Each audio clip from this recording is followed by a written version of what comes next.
Hello students, welcome to my YouTube channel. Today we are going to discuss about green hydrogen production, advantages, disadvantages and application. So आज हम discuss करने जा रहे हैं green hydrogen के बारे में। वो किस तरह से प्रोड्यूस होता है, उसके फायदे क्या है, नुकसान क्या है और वो कहाँ पे यूटिलाइज होता है इसके बारे में। So without wasting much time let us start this video. Green hydrogen Green hydrogen is the most environmentally friendly form of hydrogen fuel. So basically जो green hydrogen होता है वो हाइड्रोजन फ्यूल यानी कि हाइड्रोजन ईंधन का एक environmentally friendly यानी कि पर्यावरण के अनुकूल रूप है। सो सिंपल याद रखना है, ग्रीन हाइड्रोजन जो है वो हाइड्रोजन फ्यूल का एक environmentally friendly यानी कि पर्यावरण अनुकूल रूप है। It is called green because the entire production process is powered by sustainable energy sources like wind, hydro और solar power.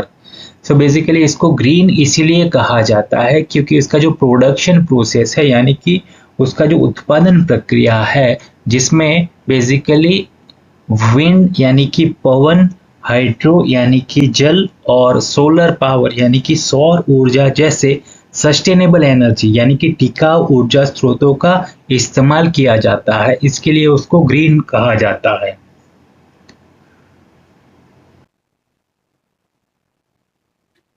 Green hydrogen is a clean zero emission fuel. So basically green hydrogen है वो clean यानी कि स्वच्छ और zero emission fuel यानी कि वो उसका जो उत्सर्जन है वो जीरो है यानी कि वो बेसिकली इमिशन जो जनरेट करता है वो यहाँ पे जीरो होगा, यानी कि हम बोल सकते हैं उत्सर्जन मुक्त। It is produced by splitting water, it means H2O, into hydrogen and oxygen using electricity generated from renewable sources.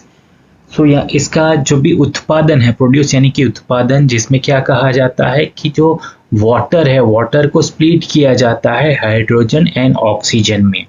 So split करने के लिए यहाँ पे इलेक्ट्रिसिटी का यूटिलाइज किया जाता है और वो इलेक्ट्रिसिटी जो हमें रिन्यूएबल सोर्सेस यानी कि नवीकरणीय स्रोतों से हम उसमें से इलेक्ट्रिसिटी प्रोड्यूस करते हैं, इसका इस्तेमाल करके हम वाटर को स्प्लिट करते हैं और हाइड्रोजन और ऑक्सीजन में।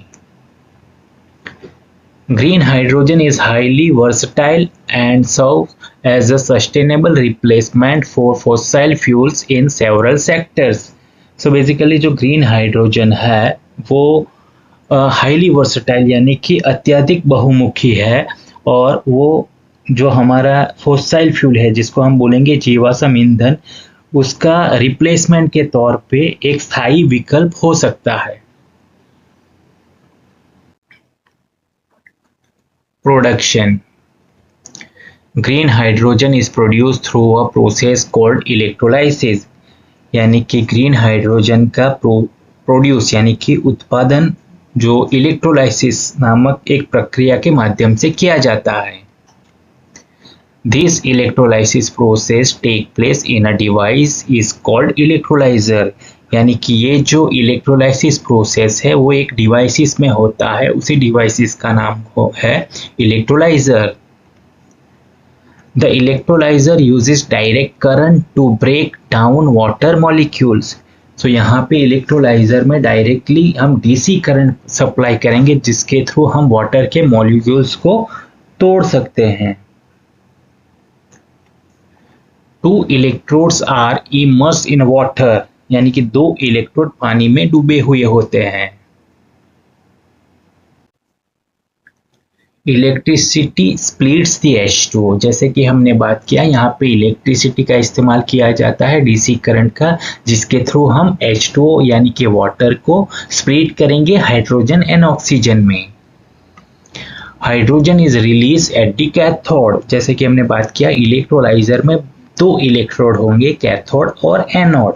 सो कैथोड के ऊपर हाइड्रोजन मुक्त होगा, oxygen is release at the anode और एनोड पर ऑक्सीजन मुक्त होती है।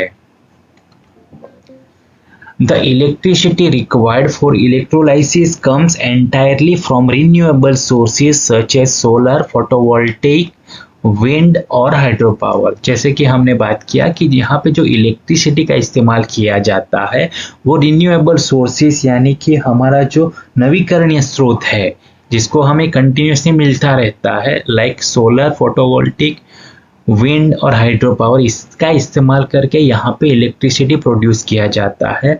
और वही जो इलेक्ट्रिसिटी है उसका इस्तेमाल करके हम वाटर को स्प्लिट करेंगे हाइड्रोजन एंड ऑक्सीजन में। An electrolyzer is used to facilitate this process with types including proton exchange membrane (PEM) and alkaline electrolyzer. इस प्रक्रिया को सुगम बनाने के लिए हमारे पास एक इलेक्ट्रोलाइजर है, उसका उपयोग किया जाता है जिसमें क्या होता है PEM यानी कि प्रोटॉन एक्सचेंज मेम्ब्रेन और अल्कलाइन इलेक्ट्रोलाइजर यानी कि क्षारीय इलेक्ट्रोलाइजर जैसे प्रकार इसमें शामिल है। The water used must be purified to remove minerals before electrolysis, यानी कि विद्युत अपघटन से पहले उपयोग किए जाने वाला जो हमारा पानी है यहाँ पे जो हम यूज करेंगे उसमें से जो मिनरल है यानी कि जो भी खनिज है उसको हटाकर उसको प्योरीफाई यानी कि शुद्ध किया जाना चाहिए।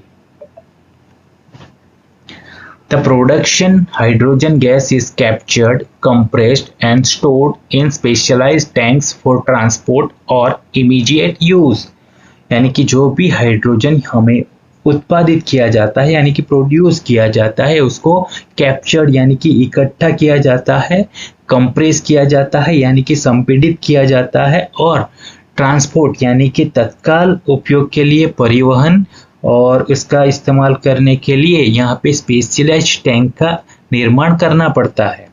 सिंपल याद रखना है, हाइड्रोजन को हम स्टोर करेंगे, उसको कंप्रेस करेंगे और ट्रांसपोर्ट करने के लिए उसके लिए एक स्पेशलाइज्ड टैंक आपको बनाना होगा।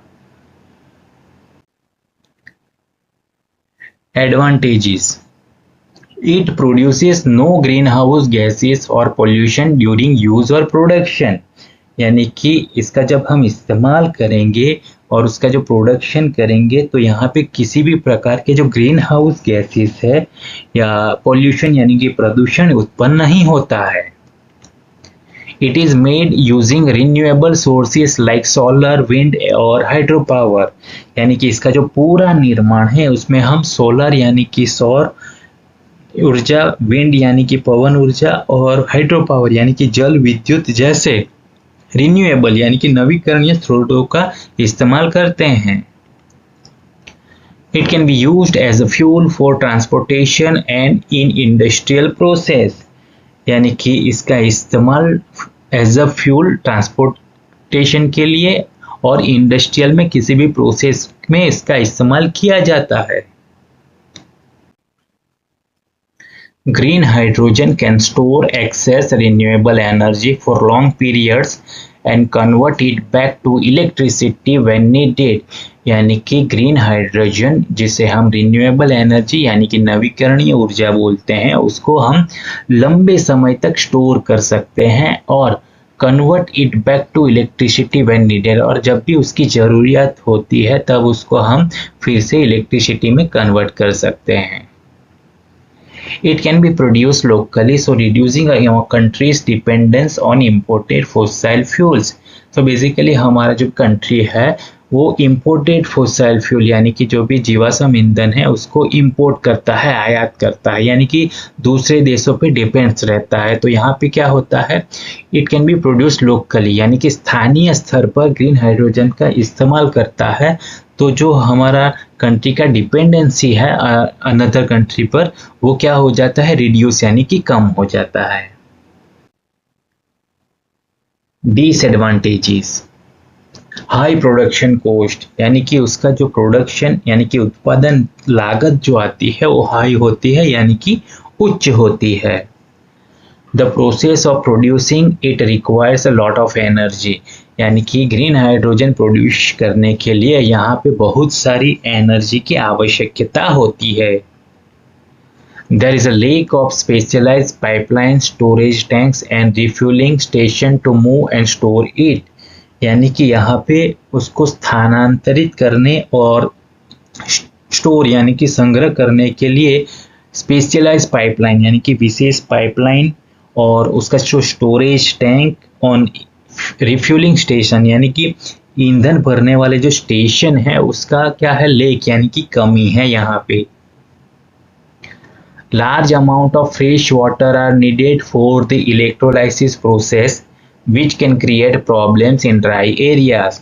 यानी कि यहाँ पे क्या होता है कि हम वाटर में से हाइड्रोजन और ऑक्सीजन को स्प्लिट करते हैं जिसके थ्रू हम हाइड्रोजन प्रोड्यूस करते हैं। तो यहाँ पे large amount of fresh water required रहता है, चाहिए हमारा जो भी इलेक्ट्रोलाइसिस प्रोसेस होता है इसमें। तो यहाँ पे क्या होता है, जो ड्राई एरिया है जहाँ पे पानी की दिक्कत है वहाँ पे इस तरह का प्रोडक्शन संभव नहीं है, अदरवाइज दिक्कत क्रिएट कर सकता है। Hydrogen is highly flammable and volatile requiring strict safety measures during handling and storage.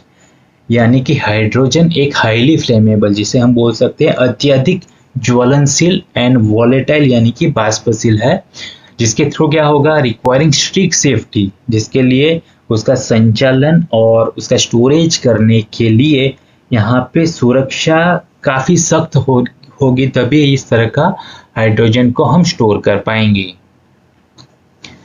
It is very light and has low density. Storing and transporting it over long distance is difficult।